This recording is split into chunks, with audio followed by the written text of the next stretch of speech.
क्या आप जानते हैं कि राजा जनक का जन्म अपने ही पिता के मरे हुए शरीर से हुआ था। राजा जनक मिथिला के राजा निमि के पुत्र थे। राजा जनक का वास्तविक नाम शीरध्वज था। जनक के छोटे भाई का नाम कुशध्वज था। राजा जनक के वंश का नाम विदेह वंश था। इसी वंश के राजा मिथि ने मिथिला नगर की स्थापना की थी। विदेह वंश में निमि नाम के एक राजा हुए। बात उस समय की है जब राजा निमि का विवाह नहीं हुआ था। राजा निमि ने एक महान यज्ञ का आयोजन किया और ऋषि वशिष्ठ को उस महान यज्ञ का पुरोहित बनाने के लिए आमंत्रित किया। लेकिन ऋषि वशिष्ठ उस समय देवराज इंद्र के यहाँ यज्ञ कर रहे थे, इसलिए ऋषि वशिष्ठ राजा निमि के यज्ञ में नहीं आ सकते थे। तब राजा निमि ने गौतम ऋषि और अन्य ऋषियों की सहायता से यज्ञ आरंभ करा दिया। लेकिन जब ऋषि वशिष्ठ को इस बात का ज्ञान हुआ तो उन्होंने क्रोध में राजा निमि को श्राप दे दिया, जिसके प्रत्युत्तर में राजा निमि ने भी ऋषि वशिष्ठ को श्राप दे दिया, जिसके परिणाम स्वरूप राजा निमि की श्राप से भस्म होने के कारण मृत्यु हो गई।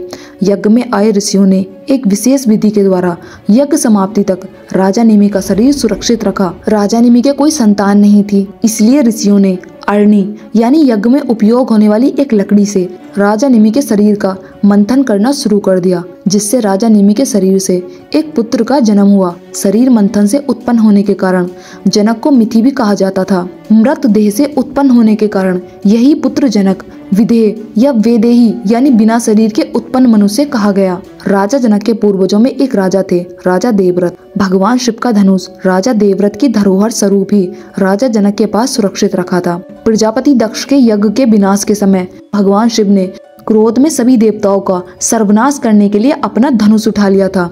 लेकिन जब सभी देवताओं ने भगवान शिव से अपने प्राणों की रक्षा की प्रार्थना की तो भगवान शिव ने क्रोध त्याग दिया और शांत होने पर वह धनुष देवताओं को दे दिया।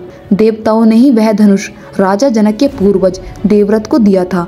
राजा जनक जिनका नाम शीरध्वज भी था। राजा जनक की दो कन्याएं थी, सीता और उर्मिला, जिनका विवाह भगवान राम और लक्ष्मण जी के साथ हुआ। वहीं राजा जनक के भाई कुशध्वज की भी दो कन्याएं थी, मांडवी और श्रुतिकृति, जिनका विवाह भरत और शत्रुघ्न के साथ हुआ। राजा जनक की पत्नी सुनैना का जन्म शेषनाग के आंसू से हुआ था। बैकुंठ में जब भगवान विष्णु क्षीर सागर छोड़कर पृथ्वी पर अवतार लेते थे तो माता लक्ष्मी शेषनाग को भगवान विष्णु की कलाई पर बांध देती थी।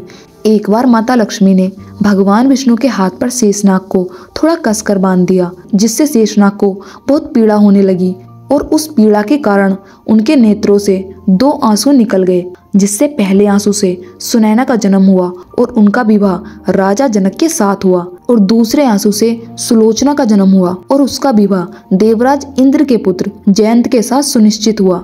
लेकिन सुलोचना ने जब ये सुना कि देवराज इंद्र और उनके पुत्र जयंत को असुरों के राजा रावण के पुत्र मेघनाद ने परास्त कर दिया है, तो सुलोचना मन ही मन मेघनाद को अपना पति मान बैठी और सुलोचना ने अपने पिता शेषनाग के निर्णय के विरुद्ध जाकर मेघनाद से विवाह कर लिया, जिससे शेषनाग बहुत क्रोधित हुए और अपनी पुत्री सुलोचना को श्राप दे दिया कि त्रेता में तुम्हारे पति मेघनाद का वध मेरे हाथों ही होगा।